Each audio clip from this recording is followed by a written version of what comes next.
Right, okay. So, it's been 2 or 3 weeks for my last video when I was upgrading my sound system, my receiver, speakers and stuff.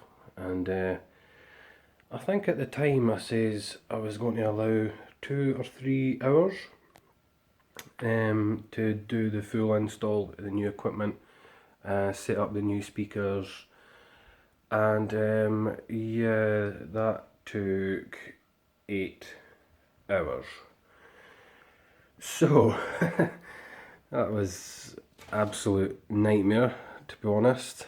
But what I'll do is a quick recap about what was there before, and then I'll talk about the install process, and then talk about the new stuff and my first impressions. So, before, obviously the TV's still the same. You've still got your Sony KDL50W829B. The whole reason I did this whole upgrade is because I'm planning on going 4K at the earliest opportunity.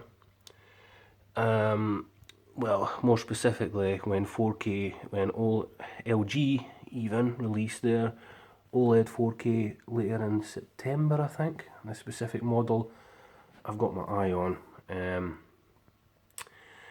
Ironically, since I've put this in, I don't know if it's the new position of the TV or the new, I don't know, but I've just seemed to have fell in love with the TV again, sitting playing Uncharted on the remastered Uncharted last night, and it just looked incredible. Like, I mean, I don't know how much benefit I'd get for the OLED. I mean, it'd have to be insane, but I mean, I'll still do it. But let's say I'm starting to wonder if there was any point, to be honest. But yeah, so what I'll do, obviously the TV is unchanged for now.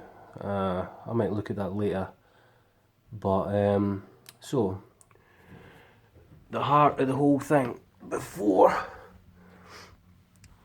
this used to be the Pioneer KDL.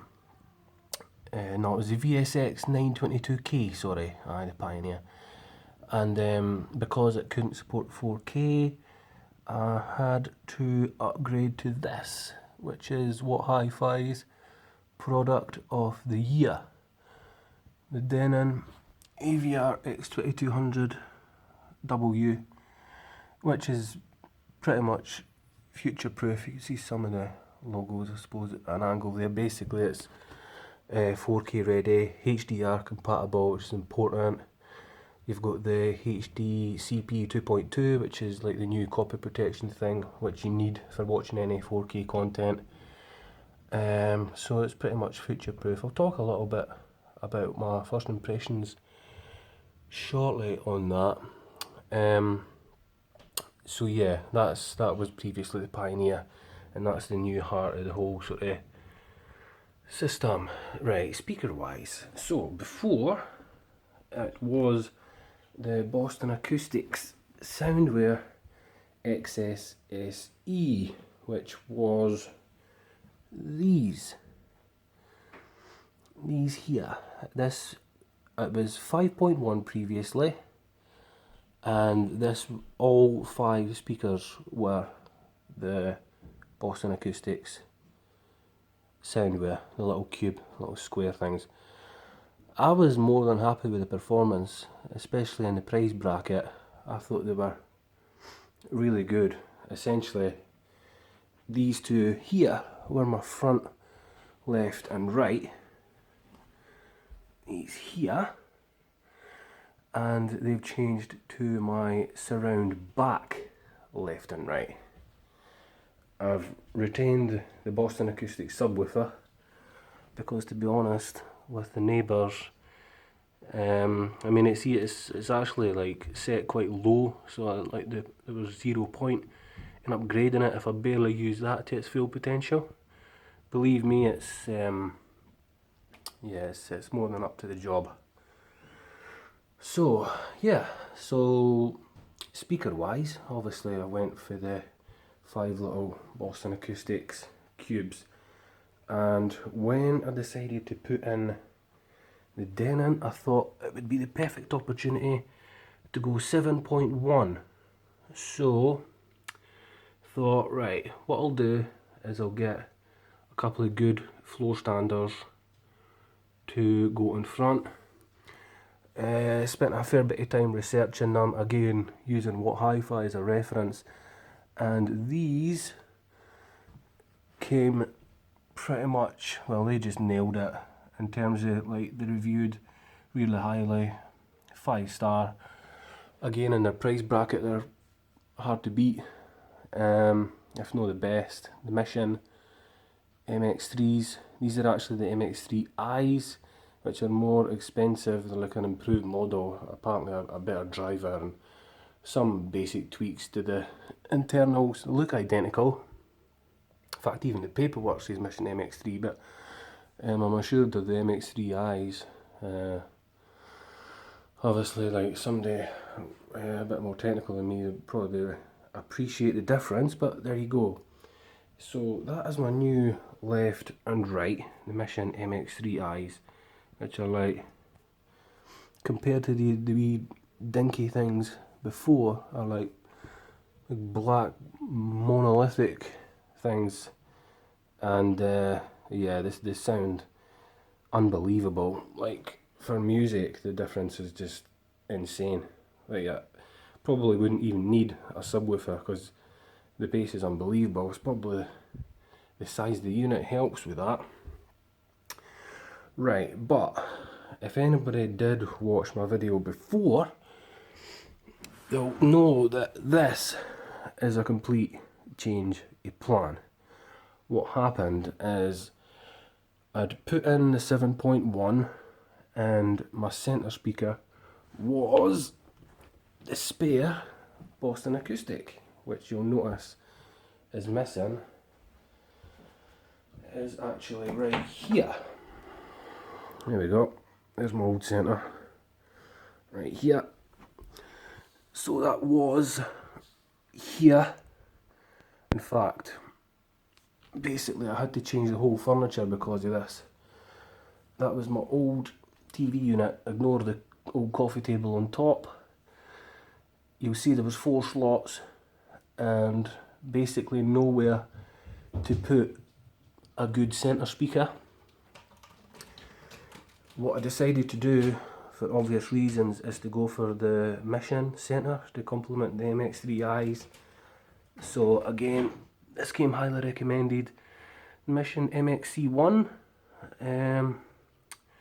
which obviously complements in terms of appearance and performance the floor standing left and right. So I had a bit of a dilemma. I didn't know where I could put it, so I had different ideas. Do I put wall mounted TV?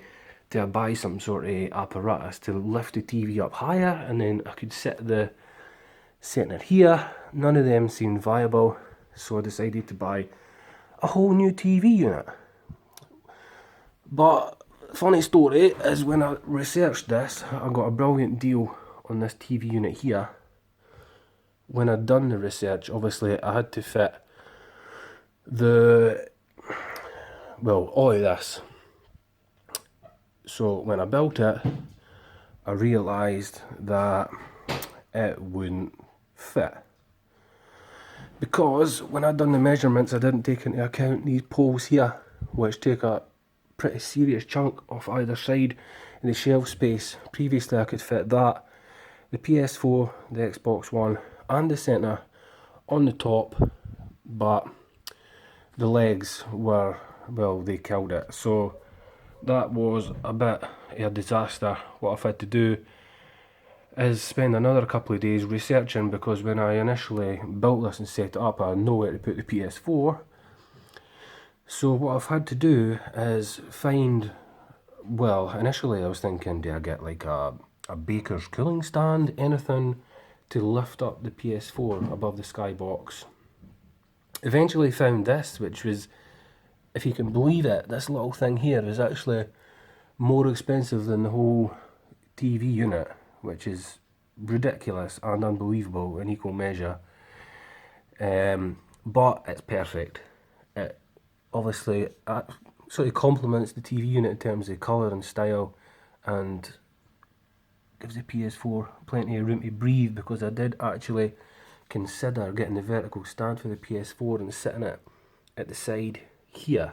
Excuse the cables, that's an absolute disaster. I'll need to tackle that at some point. The cables are just unbelievable. I've all of this stuff and 7 speakers. Yeah, I don't know. It really is bad. But anyway, this is kind of the finished article in terms of, I'm delighted and really glad that I decided to go for the Mission Centre Speaker, because the difference is unbelievable. It's slightly off centre, as you'll note, just slightly, but it's central in terms of the speaker sound stage, so it sounds amazing. The funny thing is, these speakers, I've only had them a matter of days, and I've got it on good authority that they get much better over time once they've been broken in and stuff, so I'm looking forward to hearing them at their full potential at some stage, which shouldn't take too long. Another thing to note is the centre speaker. What I've had to do, or what I decided to do, was buy studio monitor insulation foam pads for resting the speaker on, because the problem if you're resting your centre speaker or any speaker on a part of furniture is that the sound resonates into the actual furniture and distorts the sound. Even though it's kind of slightly, it can make dialogue and music slightly muddy. So what I decided to do, again, spent a bit of time, money and effort, but found these professional studio insulation pads. These are actually obviously for 2 bookshelf speakers, if you will, 2 separate pads, but they fit absolutely perfectly. And they're pre-cut at an angle, so the sound for the centre speaker is aligned perfectly with my seating position. It points up because the speaker is just slightly below the TV. It points directly at me. So yeah, I'm really happy with how it's turned out. Everything fits, it looks cool, everything's like black, it's got like this whole sort of stealth thing.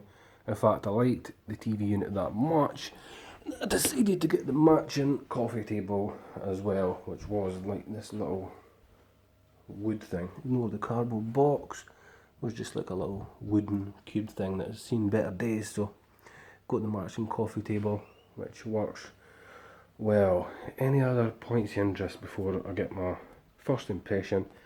The speaker wire. Oh my god, the speaker wire. The reason I spent 8 hours on the initial build, because this was a two-stage thing obviously, the reason it took so long is this speaker wire is unbelievable to work with. The Cambridge Audio Symphony 400 is unbelievably thick. Like, I got special industrial wire strippers and they took a good while to chew through it. It's kind of hard to appreciate how it's almost like power cable. It's unbelievably thick. In fact, the Symphony 400 stands for 400 strands, which is about as thick as you'll get for speaker wire. It's unbelievable, but obviously the thicker the better, up to a certain point in terms of sound quality, because the thicker the wire, the more information and data and sound can travel through. So that was unbelievably hard to work with, but again, totally worth the effort, because you hear the difference, and that's the important thing. You really do. Obviously there's a lot more detail to the sound and stuff, so again, nightmare, but glad I did it. So that's pretty much it. I mean, I've since calibrated the whole system. It comes with a microphone that you build on a little tripod, and you sit in like 8 different positions.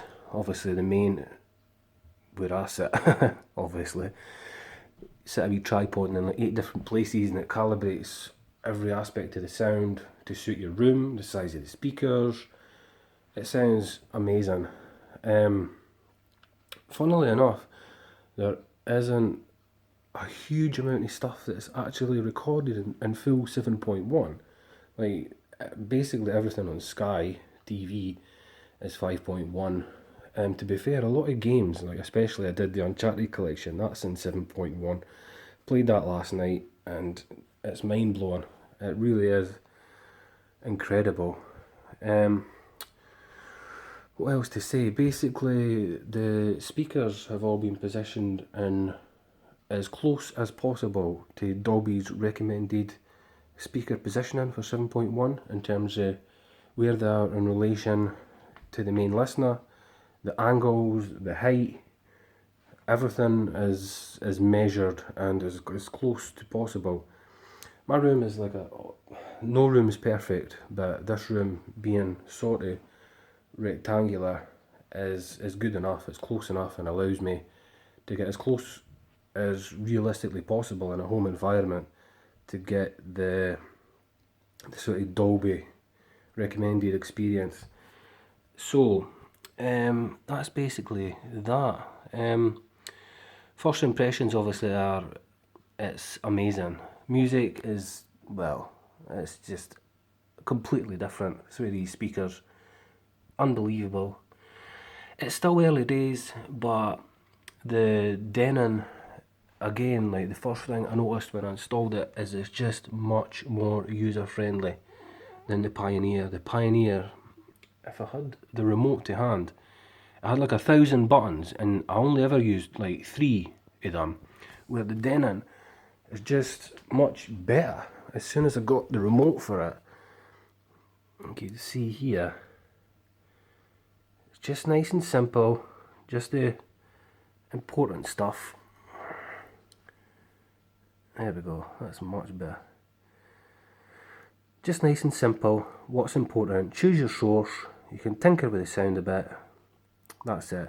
You've got mute, you've got echo as well, which will never be used. And it's just great, easy to use, sounds unbelievable, and yeah, so nice and user friendly. I might do an update at another later date, obviously, if I get the, well, when I get the 4K TV OLED, obviously, then I'll do another update. But that is basically that. I think I've covered all the bases for now. The only other thing worth noting actually that I had initially I didn't speak about before, I mind the absolute disaster back here, in fact you won't even see it, but hidden amongst all of that disaster is a Lindy mains conditioner, which is, looks simple, well, performs the exact same function as your normal standard power block, like for running 4 devices off, but it's, with it being a mains conditioner, it actually cleans the power. Apparently, I don't know what exactly that means, but apparently it helps with the devices if they're running like a pure filtered electricity signal into it. It helps with sound quality, picture quality, and helps with the longevity your electronic devices. So again, it's the little things, all the little details I've tried to cover. A mains conditioner, supplying the power to all of them is another little touch, but hard to really appreciate. But yeah, so that's basically that. Let's say you've got your PS4 Sky 2TB, Xbox One sitting pride of place, and that's basically that. So I might do another update when I get a 4K OLED. That's been 20 minutes, so yeah, that'll be that. So, aye, cheers, see you later.